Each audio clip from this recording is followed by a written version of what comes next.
श्री राम, जय श्री राम, जय श्री राम। आज हम दशरथ नंदन श्री राम जी पितृतुल्य जटायु की अंत्येष्टि का प्रसंग करेंगे। दोनों भाइयों ने जंगल में कोई जगह शेष न छोड़ी, पर कहीं भी सीता का पता न लगा कि कर्तव्य विमूढ़ होकर के राम कभी गोदावरी नदी को, कभी देवताओं को, कभी पंचभूतों के नाम को लेकर के पुकारते थे और अपना दुखड़ा रोते थे। पंचभूत और देवता भी रावण से डरे हुए थे, इसीलिए किसी ने राम को कुछ भी बताने में की हिम्मत न जताई। पंचभूत भी रावण से डरते थे, इसीलिए किसी ने भी राम जी को कुछ भी बताने की हिम्मत ना कर सके।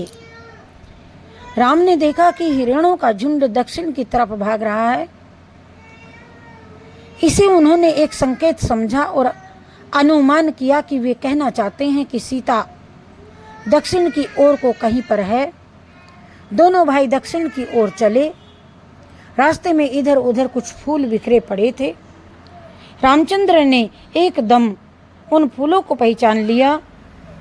दोनों एक फूल तो मैंने अपने हाथ में तोड़ करके सीता को दिए थे, ये अवश्य मेरी सीता के केशों से गिरे हुए होंगे और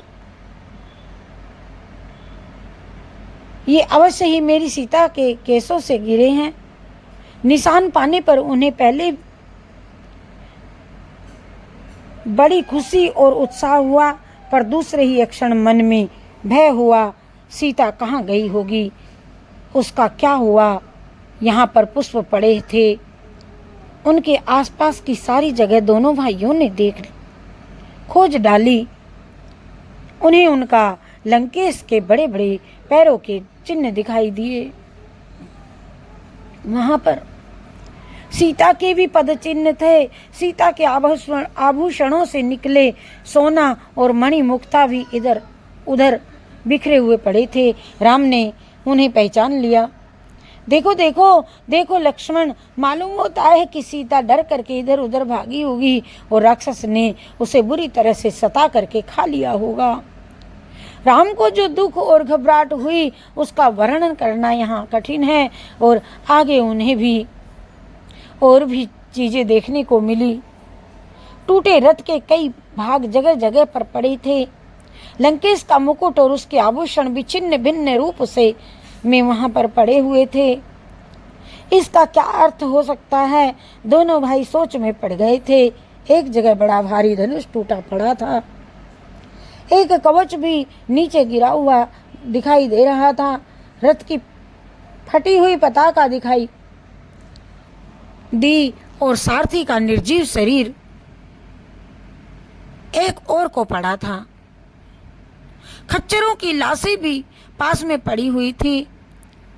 अब कोई शक नहीं रहा कि वहां कोई भी लड़ाई हुई थी। कोई बड़ी ना बड़ी विद्रोह हुआ था। राम ने लक्ष्मण से कहा, दो राक्षसों के बीच सीता के लिए बड़ा युद्ध हुआ लगता है। राम के मन में सीता के प्रति भयंकर कल्पनाएं आने लगी। डर ने अब क्रोध का रूप ले लिया। मेरी सीता की रक्षा करने के लिए कोई देवता नहीं आया। देख लिया मैंने इन देवताओं को, देख लिया मैंने इस दुनिया को। अब मैं इनसे क्या कहूँ, क्या करूँ। चलो देखता हूँ, कभी फिर निमट लूँगा। देखता हूँ मैंने जिस अस्त्रों का प्रयोग सीखा है वे अब काम आएंगे। इसी प्रकार दुख में राम भले बुरे का विचार करने की शक्ति को खो बैठे थे।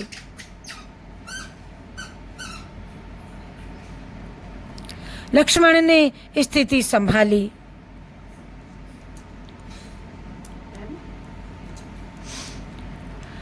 और वह बड़े भाई को समझा करके कहने लगे, भैया भारी दुख आ पड़ने पर मनुष्य बुद्धि खो बैठता है, फिर आपको ये शोभा नहीं देता है कि अपने स्वाभाविक कल्याणकारी गुणों को एकदम भूल जाएं।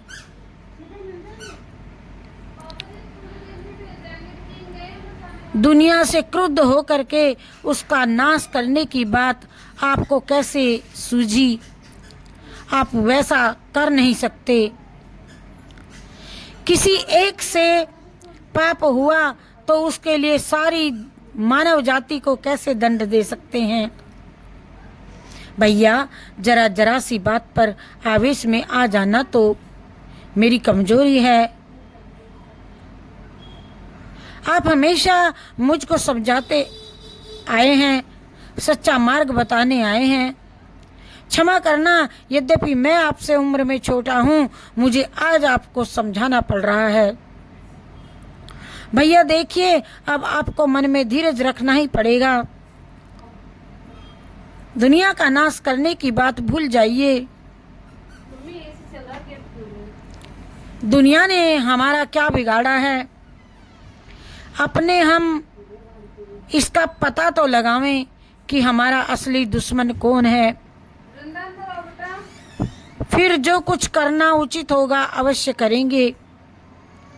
इस पर छोटे भाई अपने बड़े भाई को प्यार से, बुद्धिमत्ता से और विनम्रता से समझाते रहे। राम को लक्ष्मण के वचनों से कुछ शांति मिली और आगे को बढ़े। दोनों ने देखा कि वहां पृथ्वी पर गिद्धराज जटायु निश्चल अधमरे से पड़े हैं। उनके पंख कट गए थे, मरण के वह बिल्कुल समीप पहुंच गए थे।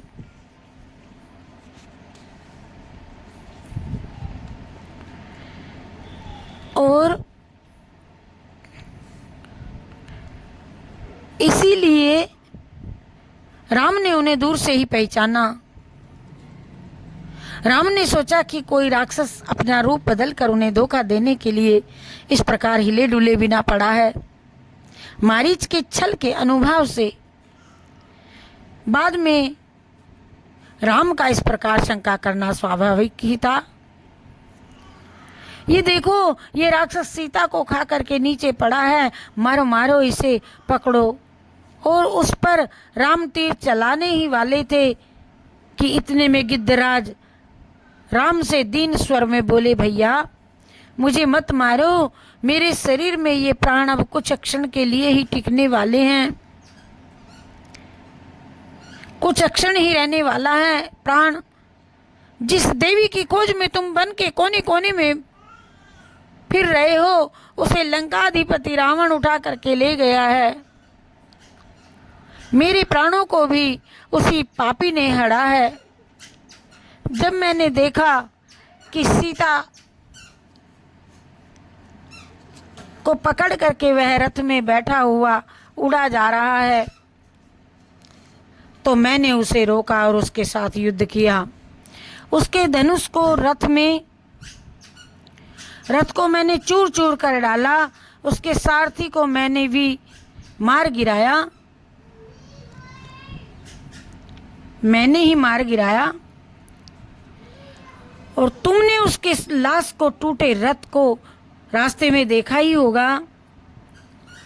मैं जब थक करके आराम लेने लगा तो उस दुष्ट रावण ने मेरे पंखों को काट डाला और मुझे नीचे गिरा दिया। मैं फिर कुछ ना कर पाया। मेरे देखते देखते वह सीता को लेकर आकाश में उड़ता हुआ चला गया। बस तुम्हें यही सब बताने के उद्देश्य से मैं प्राणों को रख रहा हूँ। मैं प्राणों को बचाए रोके रहा हूँ। मैं अब चला। जटायु की बातें सुनकर के राम ने झट धनुष उतार करके फेंक दिया और जटायु से प्यार से लिपट गए। दोनों राजकुमार तब अपने को न संभाल सके और बालक के समान जोर जोर से रोने लगे। लक्ष्मण मुझसे बड़ा अभागा क्या कोई और दूसरा हो सकता है? अपना देश छोड़ करके लंका में आया, वहां अपनी प्यारी पत्नी वैदेही को खो गई। वैदेही हो गई और जंगल में पिता के सदृश प्यार करने वाले जटायु भी मेरे ही कारण मृत्यु को प्राप्त हुए। सीता को खोने के दुख की अपेक्षा जटायु के मरण की वेदना मेरे लिए किसी प्रकार भी कम नहीं है। मेरा भाग्य भी खोटा है। मेरे मरने के राम सीताराम, राम राम सीताराम, राम सीताराम, राम राम सीताराम, राम सीताराम, राम राम सीताराम, राम सीताराम, राम राम सीताराम, राम सीताराम, राम राम सीताराम। और लक्ष्मण, मेरा भाग्य ही खोटा है। जटायु एकदम निशस्त्र हो करके आज ये स्वाभाविक ही है कि सामान्य पक्षी होकर भी धर्म की रक्षार्थ उसने बलवती राक्षस के साथ प्राणों की चिंता किए बिना युद्ध किया। उस समय सीता माता का हृदय किस ममता और करुणा से भर गया था, उसकी कल्पना की जा सकती है। तब इसमें आश्चर्य की कोई बात नहीं जो पक्षीराज जटायु भक्तों में आज भी अग्रगण्य माने जाते हैं। वैष्णव संत भरत और जटायु दोनों को एक ही कोटि का समझते हैं और उनकी वंदना करते हैं। इसके बाद तो कई घटनाएं घटती हैं। रावण के साथ राम लक्ष्मण का बड़ा ही भयंकर युद्ध छिड़ता है। रावण को मार करके दशरथ नंदना उसके गर्व को भंग कर देते हैं, किंतु देवी सीता तब अशोक वाटिका में बंदिनी थी। उन्होंने युद्ध का वर्णन औरों से सुना था, आंखों से देखा नहीं था। हाँ, जटायु को एकदम निशस्त्र हो करके निडरता के साथ आखिरी दम तक लड़ते हुए उन्होंने स्वयं अपनी आंखों से देखा था। जटायु की भक्ति की तुलना करना सरल नहीं। जय तो संत जटायु की जय हो। भाई लक्ष्मण, सूखी लकड़ियों की चिता बना दो, जब तक मैं पत्थर घिस करके अग्नि तैयार करता हूं। पिता दशरथ की दाह क्रिया हम नहीं कर पाए। जो कार्य हमसे रह गया था वह हम अब करेंगे। तो राम ने लक्ष्मण जी से कहा, ए भाई लक्ष्मण, हे जटायु, हवन की अग्नि में आहुति दे करके यज्ञ करने वाले शीलवान पुरुषों को जो गति मिलती हो वह तुम्हें मिले। तपस्वी और वानप्रस्थियों की जो सद्गति निर्दिष्ट है वह तुम्हें प्राप्त हो। दानी लोग जिस पुण्य लोक में जाते हो वहाँ तुम्हारा स्थान हो। हे परम मित्र, हमारे पिता तुल्य पक्षीराज, युद्ध में पीछे न भागने वाले धीर पुरुषों की गति भी तुम्हें प्राप्त हो। यूं प्रार्थना करके दोनों राजकुमारों की जटायु ने एक उदक क्रिया की और कर्तव्य पालन से राम के मन में कुछ समय के लिए सीता के विरह का दुख कम हुआ। मन में शांति का अनुभव हुआ। भारतवर्ष के बालक बालिकाओं के लिए रामायण केवल एक कहानी नहीं, हमारे लिए हमारे जीवन की घटनाओं से भी अधिक वास्तविक है। हमारे जीवन के लिए रामायण की बातें उतनी ही आवश्यक हैं जितनी पेड़ पौधों के लिए सूर्य की किरणें आवश्यक होती हैं। हजारों नर नारी रामायण पढ़ करके आंतरिक शांति और शक्ति को पाते हैं, अपने जीवन को बदलते हैं। हमें चाहिए कि जटायु का उच्चारण सामने रख करके दुखी बहनों की सेवा करें। राम यद्यपि अवतारी थे पर सामान्य मनुष्य से भिन्न न थे। वे दुख के समा आंसू बहाते थे, प्रलाप करते थे। ईसाइयों के पुराण में भी हम यही देखते हैं कि ईसा मसीह को जब सूली पर चढ़ा करके कीले ठोक दी तो प्रभु राम को उस अवस्था में बहुत देर तक रहना पड़ा। तब वह ऐसा ही पीड़ा के कारण परमात्मा को पुकार करके रो पड़ते हैं, हे प्रभु, हे भगवान, तुम मेरी रक्षा नहीं करोगे। अवतारी पुरुष अन्य सामान्य मनुष्यों की तरह ही स्वयं भी शारीरिक कष्ट पाते हैं और उनका शरीर धर्म दूसरों से भिन्न नहीं रहता। जय श्री कृष्णा, जय राधे राधे, जय श्री राम, जय श्री राम, जय श्री राम।